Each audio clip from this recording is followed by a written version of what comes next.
అప్పుల బాధలు వెంటాడుతున్నాయా? అయితే 6 జేవిఆర్ వారి జాతిరత్నాలు ధరించండి.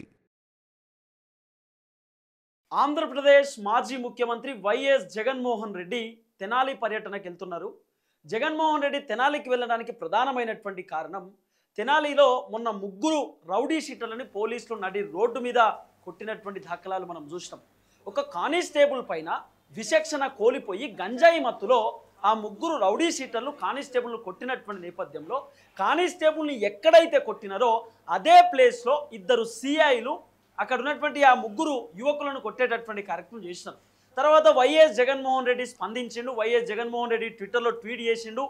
సో అసలు ఏంది ఇది, రెడ్ బుక్ పాలన నడుస్తుందా లేకపోతే రాజ్యాంగ పాలన నడుస్తుందా, ఇంత అరాచకం ఉంటుందా, ఇంత దారుణంగా ఉంటుందా అనేటటువంటి అంశంతో జగన్మోహన్ రెడ్డి ట్విట్టర్లో ట్వీట్ చేసేటటువంటి కార్యక్రమం కూడా చేసిండు. ఇప్పుడు జగన్మోహన్ రెడ్డి ఏకంగా తెనాలికి వెళ్ళబోతా ఉన్నాడు, వాళ్ళని పరామర్శించబోతున్నాడు, కలవబోతా ఉన్నాడు. మరి జగన్మోహన్ రెడ్డికి ఎందుకు ఇంత ఇంట్రెస్ట్ అనేది పెద్ద క్వశ్చన్ మార్క్ లెక్క తెరపైకి వస్తున్నది. హోంశాఖ మంత్రి కూడా స్పందించేటటువంటి కార్యక్రమం చేశారు. గతంలో జగన్మోహన్ రెడ్డి హయాంలో అనేకమైనటువంటి అరాచకాలు జరిగినాయి, అనేకమైనటువంటి దారుణాలు జరిగినాయి. మరి అప్పుడు జగన్మోహన్ రెడ్డి ఎందుకు పరామర్శించలేదు, జగన్మోహన్ రెడ్డి ఎందుకు స్పందించలేదు అంటూ కూడా అనిత గారు మాట్లాడేటటువంటి కార్యక్రమం చేశారు. టీడీపీకి సంబంధించినటువంటి నేతలు కూడా మాట్లాడేటటువంటి ప్రయత్నం చేస్తూ ఉన్నారు. కూటమికి సంబంధించినటువంటి నాయకులు ప్రధానంగా డిస్కస్ చేసేటటువంటి కార్యక్రమం కూడా చేస్తున్నారు. ఆల్రెడీ జగన్మోహన్ రెడ్డి ప్రయాణం మొదలైంది. విజువల్స్లో మీరు చాలా క్లియర్ కట్గా చూడవచ్చు. జగన్మోహన్ రెడ్డి తెనాలికి చేరుకున్నాడు కూడా. పెద్ద ఎత్తున వైసీపీకి సంబంధించిన కార్యకర్తలు కూడా అక్కడికి వచ్చేటటువంటి కార్యక్రమం చేశారు. న్యూస్ రూమ్ నుండి పొలిటికల్ ఎడిటర్ కట్టా కార్తిక్ గారు ఉన్నారు. కార్తిక్ గారితో పూర్తి వివరాలు అడిగి తెలుసుకునేటటువంటి కార్యక్రమం చేద్దాం. కార్తిక్ అన్న, తెనాలికి మాజీ ముఖ్యమంత్రి జగన్మోహన్ రెడ్డి బయలుదేరిండు. సో తెనాలికి వెళ్ళడానికి గల కారణం ఏంది, అక్కడ ముగ్గురు యువకులని పరామర్శించేటటువంటి కార్యక్రమం కూడా జగన్మోహన్ రెడ్డి చేయబోతున్న అనేది ప్రధానంగా వినబడుతున్నటువంటి అంశం. అసలు ఆంధ్రప్రదేశ్ రాష్ట్రంలో ఏం జరుగుతుంది కార్తిక్ అన్న?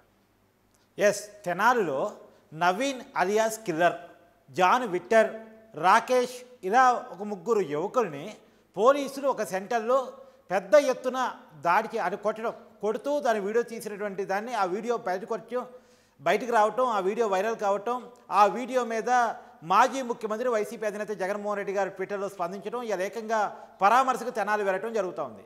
అయితే ఈ యువకుల్ని పోలీసులు ఎందుకు కొట్టారు ఆ విషయం మనం క్లియర్గా ఇక్కడ చర్చించాలి. ఆ యువకులు గంజాయి మత్తులో అనేక నేరాలకు పాల్పడ్డారు.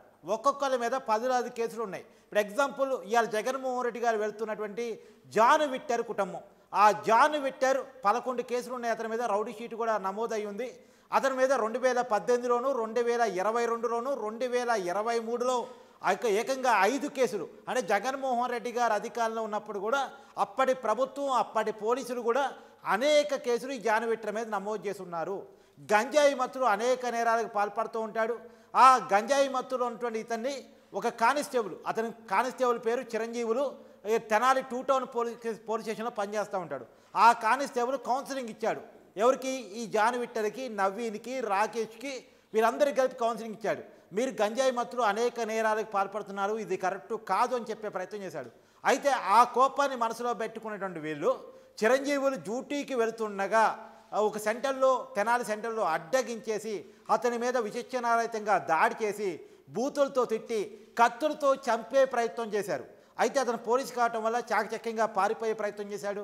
మొత్తంగా వాళ్ళ నుంచి తప్పించుకొని పోలీస్ స్టేషన్కి వెళ్ళి కంప్లైంట్ చేశాడు. నిజానికి వాళ్ళకి కనుక దొరికి ఉండుంటే ఇవాళ కానిస్టేబుల్ చిరంజీవి మన మధ్య ఉండేవాడు కాదు. ఆ కానిస్టేబుల్ ఇచ్చిన ఫిర్యాదు మేరకు పోలీసులు రియాక్ట్ అయ్యారు.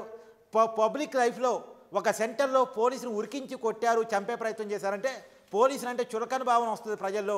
రేపొద్దున తమకు ఏదైనా ఆపద వస్తే పోలీస్ స్టేషన్ కాకుండా ఇలాంటి ప్రైవేటు ఆర్మీని, ప్రైవేటు సైన్యాన్ని, ప్రైవేటు గూండాలని అప్రోచ్ అయ్యే ప్రయత్నం చేస్తారు.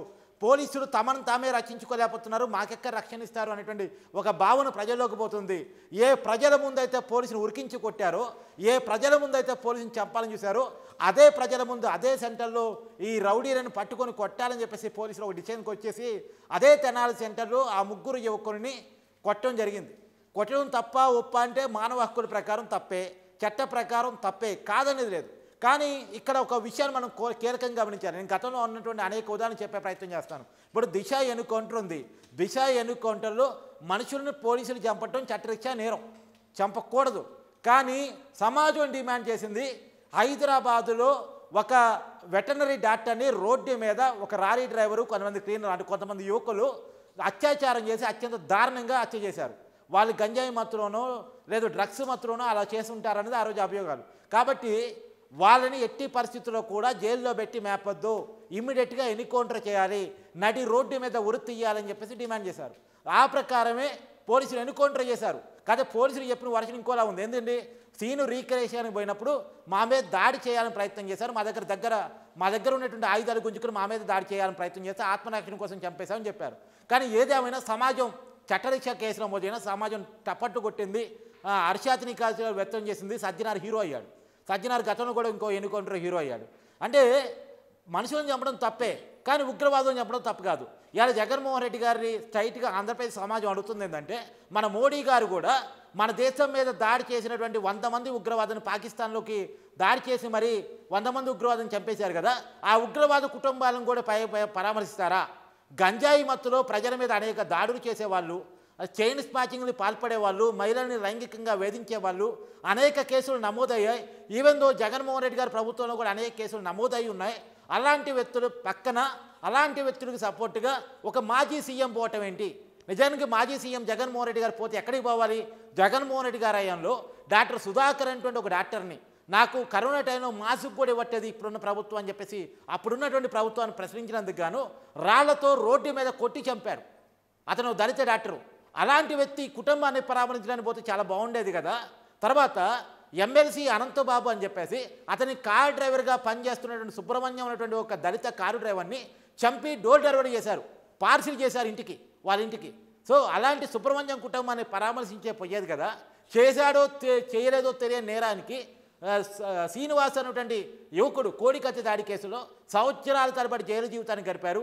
ఇలా ఆ కుటుంబం ఆర్థికంగా భౌతికంగా చితికిపోయి ఉంది. అలాంటి కుటుంబాన్ని పరామర్శిస్తే పోయేది కదా. గులకరాయి వేశాడో లేదో తెలియదు, నిరూపించబడలేదు. కానీ సతీష్ అనే యువకుని అప్పట్లో పోలీసులు ఇష్టారీతను కొట్టారు. ఆ కుటుంబాన్ని పరామర్శిస్తే పోయేది కదా. అతను బీసీ బిడ్డ.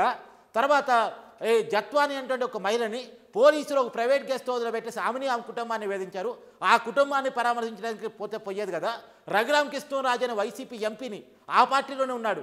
కాకపోతే జగన్మోహన్ రెడ్డి గారు చేసిన తప్పుల్ని, పార్టీ పోతున్నటువంటి తప్పుడు పోకల్ని ప్రశ్నించాడనే కారణం చేత స్టేషన్లో పెట్టేసి అత్యంత దారుణంగా హింసించే ప్రయత్నం చేశారు.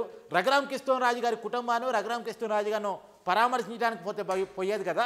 అంటే జగన్మోహన్ రెడ్డి గారి ప్రభుత్వంలో దళితులు చంపబడ్డారు, బీసీలు వేధించబడ్డారు, మహిళలు వేధించబడ్డారు, వైసీపీ ప్రభుత్వాన్ని ప్రశ్నించినటువంటి ప్రజాప్రతినిధులు కూడా వేధించబడ్డారు, పోలీసు చేత నానా బాధలు అనుభవించారు. మరి వాళ్ళందరినీ వదిలేసి ఒక రౌడీ షీటర్లని పరామర్శించడానికి వెళ్ళటం ఏంటి అనేటువంటిది ఆంధ్రప్రదేశ్ సమాజం ప్రశ్నిస్తాం. జగన్మోహన్ రెడ్డి గారు క్లియర్ కట్గా సపోర్ట్ చేస్తున్నట్టే కదా రౌడీ రాజకీయాలను, రౌడీలను. ఎస్, ఖచ్చితంగా తిరుపతి. వైఎస్ఆర్సీపీ అంటే ఎర్రి psycho rowdy and corruption party అనేటువంటి ఒక నానుడిని కూటమి పార్టీలు తీసుకెళ్తా ఉన్నాయి. దాన్ని నిజంగానే అదే అన్నట్టు జగన్మోహన్ రెడ్డి గారు ప్రవర్తిస్తున్నారు అనేటువంటి అనేక అనుమానాలు కలుగుతున్నాయి. మరి జగన్మోహన్ రెడ్డి గారికి సలహాలు ఎవరిస్తున్నారో తెలియట్లేదు. కానీ ఒక మాజీ ముఖ్యమంత్రి అయినా, అలాంటి వ్యక్తి ఒక మాజీ ముఖ్యమంత్రి కుమారుడు కూడా అయినా, ఒక పార్టీకి అధినేత అయినా, అలాంటి ఆ స్థాయి ఉన్నటువంటి వ్యక్తి, రౌడీ షీటర్లు నమోదైనటువంటి వ్యక్తికి, గంజాయి కేసులు అనేకసార్లు దొరికినటువంటి వ్యక్తికి అనేక నేరాలు, మహిళలను వేధించిన కేసులు ఉన్నాయి, చైన్ స్నాచింగ్ కేసులు ఉన్నాయి, దాడులు ఉన్నాయి, అరాచకాలు ఉన్నాయి, అనేక దౌర్జన్యాలు ఉన్నాయి. ఇలాంటి అనేక కేసులు నమోదయ్యి ఉన్నటువంటి వ్యక్తుల కుటుంబాన్ని పరామర్శించడానికి వెళ్ళటం ఏంటి? అంటే రౌడీలకు వైసీపీ సపోర్ట్ చేయదలుచుకుందా? రౌడీల పక్షాన వైసీపీ ఉండదలుచుకుందా? నిజానికి సింపతి కోసం ఏమైనా ట్రై చేస్తున్నా అనుకోవచ్చా? సింపతి కోసం ఏమైనా ట్రై చేస్తున్నా అనుకోవచ్చా?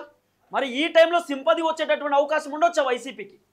నిజమే, సింపతి కోసం ట్రై చేస్తే ఎవరు ట్రై చేయాలి?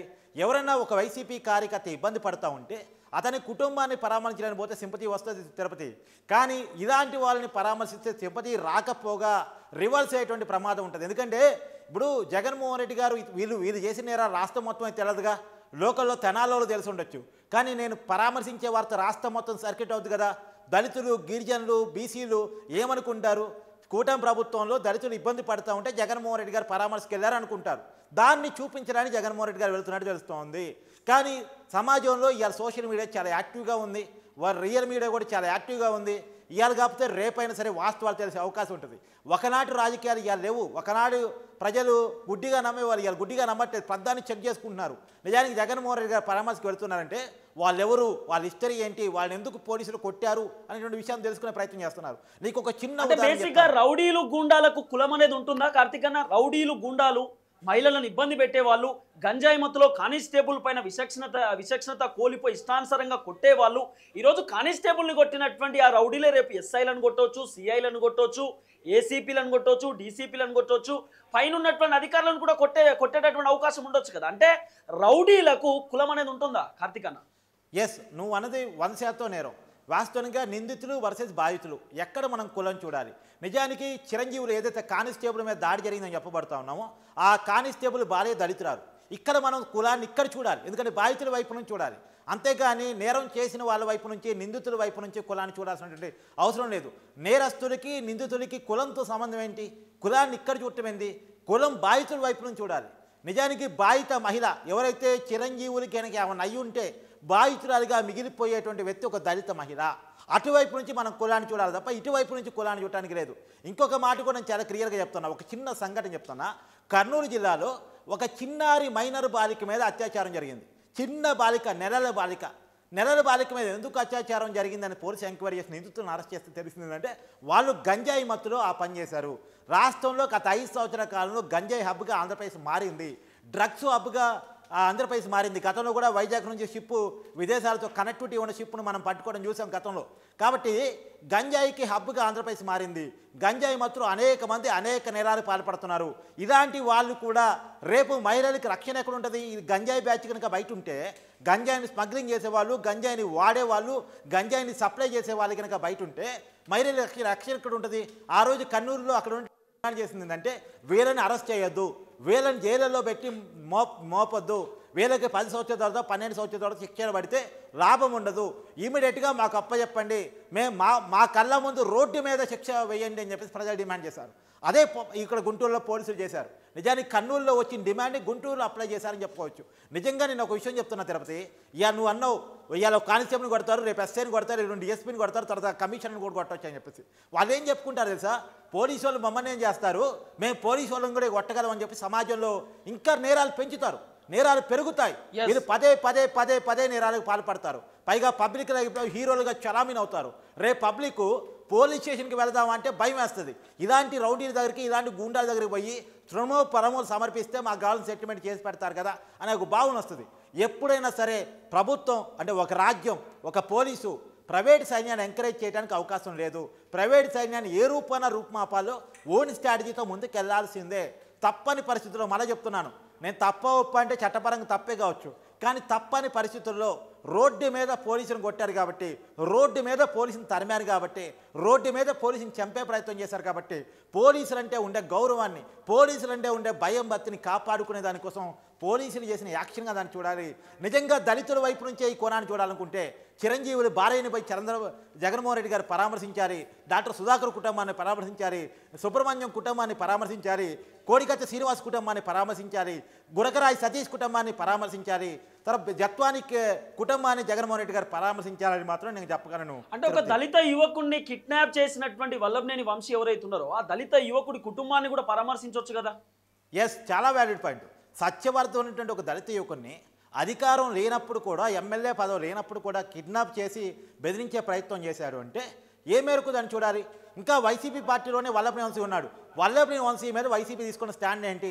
సత్యవర్ధన్ అనేటువంటి ఒక దళిత యువకుడిని కిడ్నాప్ చేశారు కదా, ఆ సత్యవర్ధన్కి అంటే తెనాలి కూటవేడి దూరంలోనే విజయవాడ ఉంటుంది, చాలా దగ్గర విజయవాడ పోయి సత్యవర్ధన్ కుటుంబాన్ని కూడా జగన్మోహన్ రెడ్డి గారు పరామర్శించి వల్లభనేని వంశీ నేను పార్టీని సస్పెండ్ చేస్తున్నా, ఒక దళిత యువకుని కిడ్నాప్ చేస్తాడా, ఇది కరెక్టా, ఇది దుర్మార్గం కదా, ఇలాంటి వ్యక్తులు నా పార్టీలో ఉండడానికి వీల్లేదు అని చెప్పేసి వల్లభనేని వంశీని కనుక జగన్మోహన్ రెడ్డి గారు సస్పెండ్ చేయగలిగితే నిజంగా దళితుల పట్ల, బీసీ బిడ్డల పట్ల, బడుగు బలహీన వర్గాల పట్ల జగన్మోహన్ రెడ్డి గారి చిత్తశుద్ధి ఉందని మనం నమ్మొచ్చు తిరుపతి. సో మొత్తానికి వైఎస్ జగన్మోహన్ రెడ్డి తెనాలికి చేరుకున్నారు. సో అక్కడ పరామర్శించేటటువంటి కార్యక్రమం కూడా చేస్తూ ఉన్నారు. చూడాలి ఏం జరగబోతుంది.